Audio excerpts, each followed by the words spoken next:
السلام علیکم ورحمۃ اللہ وبرکاتہ۔ ناظرین، آج ہمارا ٹاپک ہے دولت کی وجہ سے بھائی بھائی کے دشمن کیوں ہو جاتے ہیں۔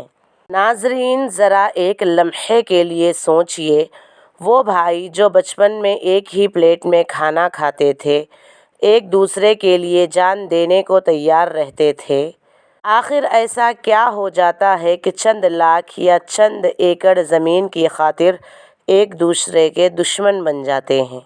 کیا دولت واقعی اتنی قیمتی ہے کہ خون کے رشتے بھی اس کے سامنے سستے ہو جائیں؟ اللہ تعالیٰ قرآن کریم میں فرماتے ہیں کہ مال اور دولت دنیا کی زینت ہیں، مگر اصل کامیابی نیک اعمال ہیں۔ اصل مسئلہ دولت نہیں، بلکہ دل میں پیدا ہونے والی لالچ، حسد، دنیا کی محبت ہے۔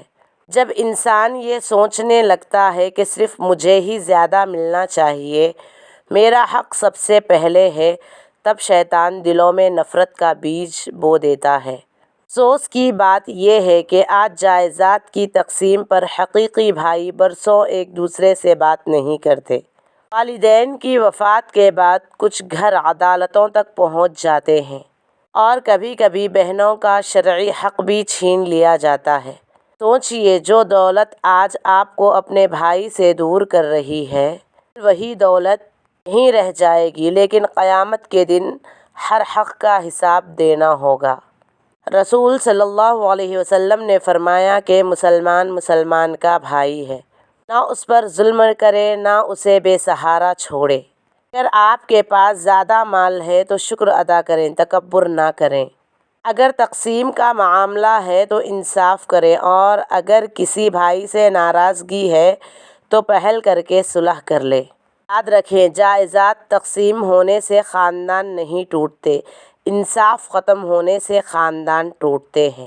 جو بھائی دنیا کے چند ٹکڑے کے لیے اپنے رشتے توڑ دیتا ہے، وہ وقتی فائدہ تو حاصل کر سکتا ہے، مگر دل کا سکون اور اللہ کی رضا کھو دیتا ہے۔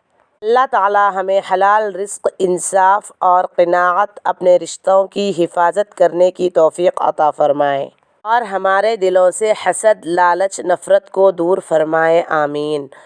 آمین لکھنا نہ بھولیں۔ ناظرین، اگر آپ کو یہ پیغام پسند آیا تو یہ ویڈیو کو لائک کریں، شیئر کریں، اور اپنے پیارے چینل دلکش اسلامک پوائنٹ کو سبسکرائب کرنا بالکل بھی نہ بھولیں۔